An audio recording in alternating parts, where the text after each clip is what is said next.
La masacre de Curuguatí se produce sobre la base de que se estaba invadiendo una propiedad privada. Supuestamente el propietario Blas N. Riquelme. Los fiscales, las autoridades envían a la policía para defender la propiedad privada. Los campesinos que denunciaban que esa propiedad era del Estado eran presentados como invasores, violadores de la propiedad privada. Se produce la masacre, se produce el golpe, yo no hablo de juicio político, sí, golpe de Estado parlamentario express para liquidar un proceso y para hacer posible el regreso de las viejas estructuras de poder. Y en estos días, después del Año Nuevo, escucho a Federico Franco decir lo siguiente: esa propiedad es del Estado. Y le pedimos a la familia de Blas N. Riquelme que no interfiera en la justicia para que el Estado pueda recuperar esa propiedad. Y el Estado va a ser intransigente para recuperar esa propiedad. Me da la impresión de que es algo más que cinismo esta expresión.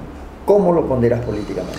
Bueno, esa descripción que hiciste justamente dibuja de cuerpo entero el drama, ¿no?, de la tenencia de la tierra en Paraguay.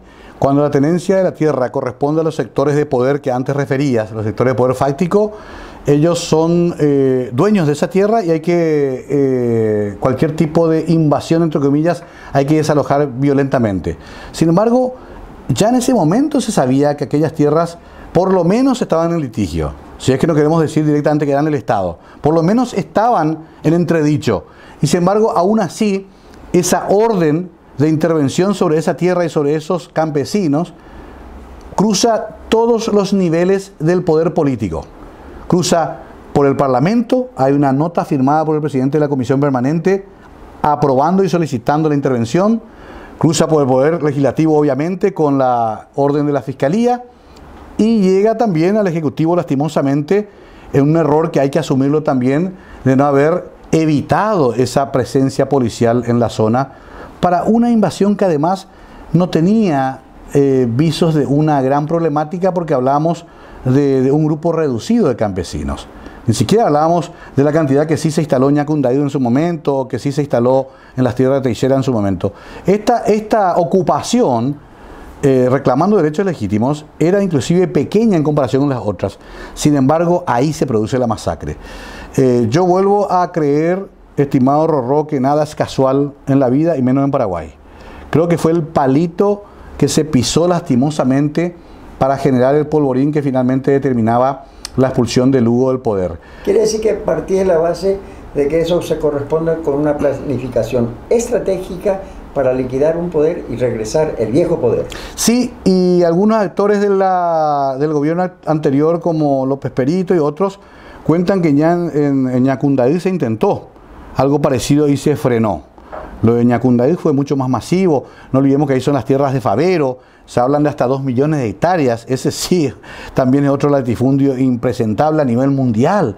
Se amojonaron, te acordarás, las tierras con presencia militar y se armó un escándalo. Ya se trató de generar ahí el incidente. Hubo una acción inteligente de repliegue para no llegar a eso por parte de los campesinos carperos. Bueno, lastimosamente se volvió a intentar en el caso de Curuguatí y se logró el cometido.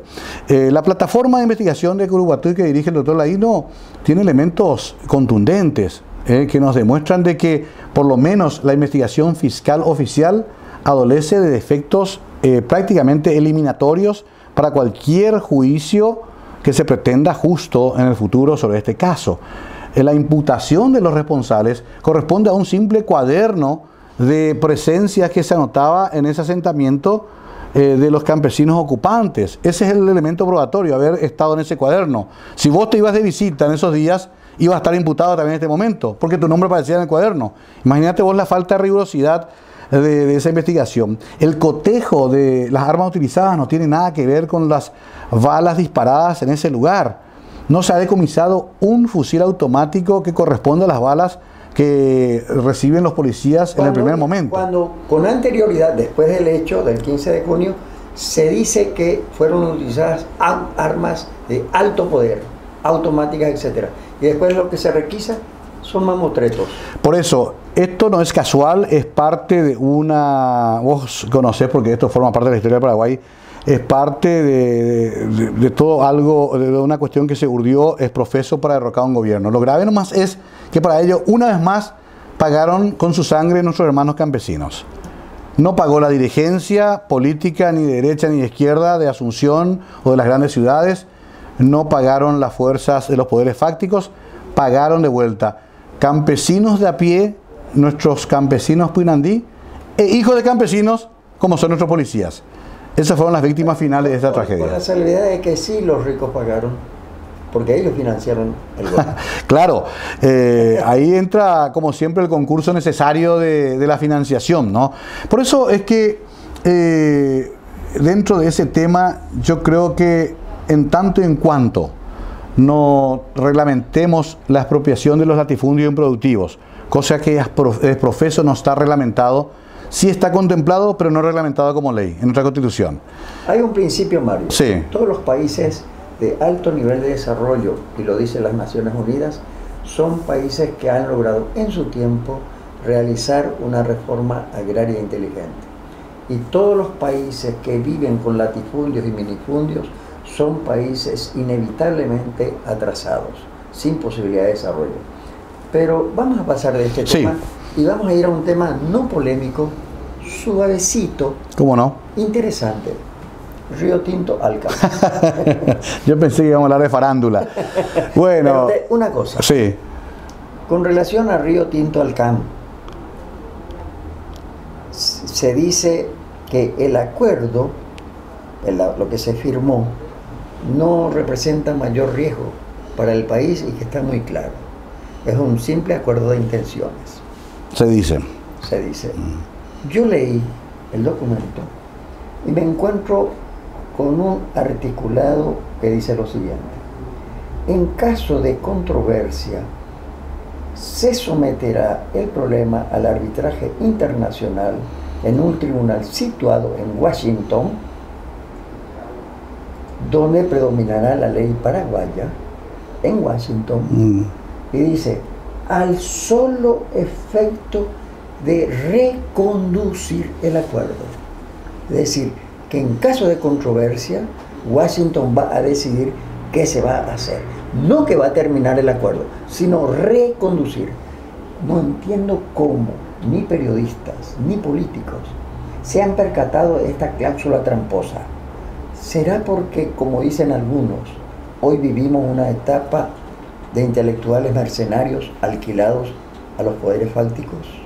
¿Qué opinión de verdad tiene con relación a Río Tinto Alcan? Porque creo que, por eso digo, no es polémico, porque el pueblo cree que sería fatal para el destino futuro del Paraguay. Sí, yo tengo hace rato bien digerido el hecho de que Río Tinto Alcan tiene reparos insalvables prácticamente. Primero, en lo ambiental. Segundo, hasta en lo conceptual, desde el punto de vista de que no es la gran panacea laboral que se dice representar, ¿no? Todos sabemos que estas grandes empresas finalmente tampoco emplean la cantidad de gente que prometen.